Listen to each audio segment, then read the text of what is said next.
Duke dëgjuar me vëmendje Ilia Dimovskin në intervistën e Alsatit, shqiptari i rëndomt s'ka se si të mos dëshpërohet madje edhe të zhgënjehet se edhe pas më shumë se 3 dekadave dhe pas luftës së 2001-shit, asgjë s'ka ndryshuar në kornizën mentale politike maqedonase kundrejt kërkesave legjitime shqiptare. Mendësia e Dimovski thot kështu: nëse shqiptarët kërkojnë heqjen e formulimit ofendues në kushtetutë të tanishëm 20%, ata pra maqedonasit do të kërkojnë riorganizimin e komunave të Strugës dhe Kërçovës. Ai thot se formulimi tanishëm ofendues në kushtetutë është në frymën e marrëveshjes së Ohrit. Pra, Dimovski nuk angazhohet për të zgjidhur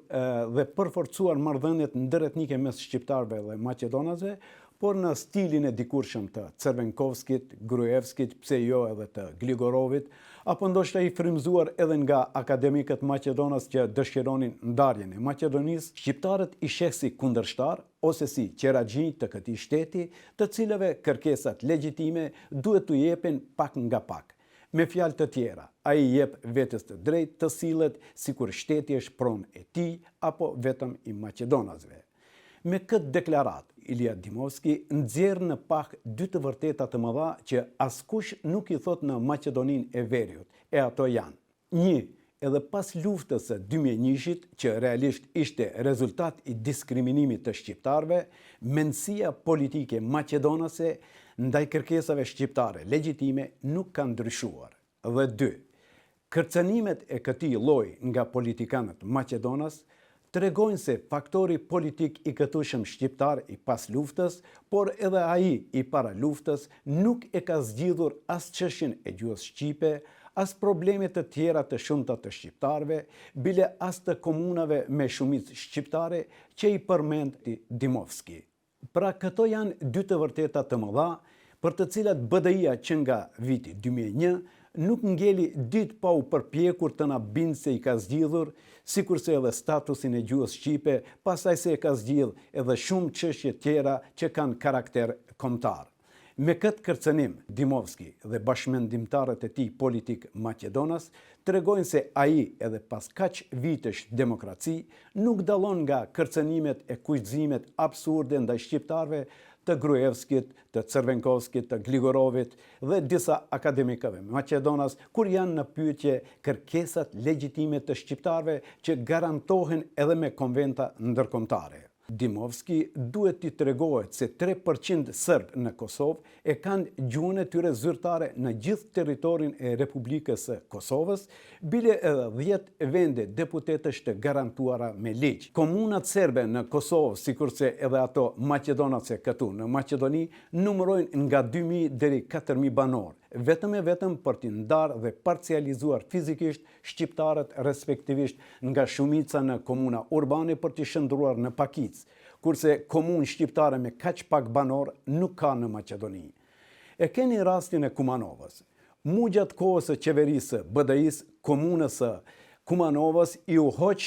rajoni i Likovës, respektivisht komuna e Likovës me rreth 30.000 banor, me qëllim që në qytetin e Kumanovës shqiptarët nga rreth 40% të zbresin një 26%. Pra, nëse shqiptarët mendojnë me mendjen e vojvodës Dimovski, atëherë duhet të kërkojnë riorganizim të më shumë komunave me shumicë shqiptare në Maqedoni. Me fjalë të tjera, edhe banorët shqiptar të komunës Likovës dhe Kumanovës duhet të kërkojnë bashkimin e komunës së Likovës dhe Kumanovës. E kjo pastaj mund të provojë edhe shumë probleme tjera, për të cilat ose nuk është i vetëdijshëm tipi i Dimovskit, ose nëse e bën me qëllim këtë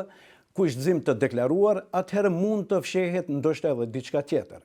Kaq sa i përket Dimovskit, i cili mendon se shteti është pronë e maqedonasve dhe se shqiptarëve duhet të jepen të drejta në mënyrë të dozuar, pak nga pak. Për ta plotësuar këtë mozaik dhe për të qenë pak më objektiv në mënyrën e gjykimit, duhet të themi se edhe qasja e faktorit politik shqiptar ndaj realizimit të kërkesave kombëtare me strategjinë hap pas hapi gjatë 34 viteve demokraci dhe sidomos pas luftës së 2001-shit nuk ka dhënë rezultate, madje në disa raste u tregua e gabuar. Po të kishte qenë gjua shqipe zyrtare, si serbishja në Kosovë, jam i sigurt se çifti Dimovskit nuk do të kishte dhënë këso deklarata kuturu dhe mesjetare.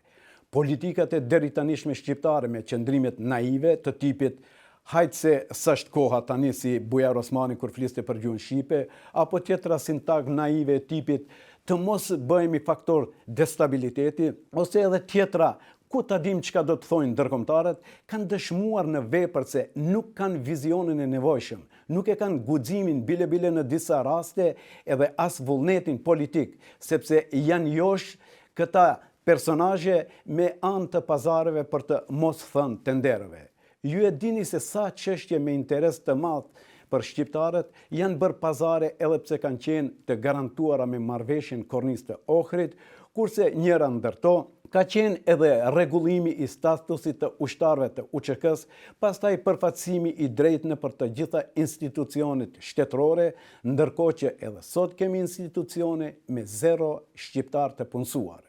Pra po flasim për marrëveshjen e Ohrit, e cila duhej të ishte realizuar që në vitin 2006, ndërsa partitë shqiptare edhe sot merren me këtë dokument politik. Pra merren me të sepse i mungojnë rezultatet konkrete, politikisht nuk janë dëshmuar e treguar kreativ, janë të shantazhuar, të korruptuar, prandaj edhe kërkesat i kanë minimaliste, të shumë të vogla. Mu strategjia politike të kërkojmë pak se nuk është momenti, apo ajo tjetra, mos i hidhrojmë ndërkombëtarët, ka krijuar hapësirë te pala tjetër që të ndërtojnë një strategji makiaveliste të tipit.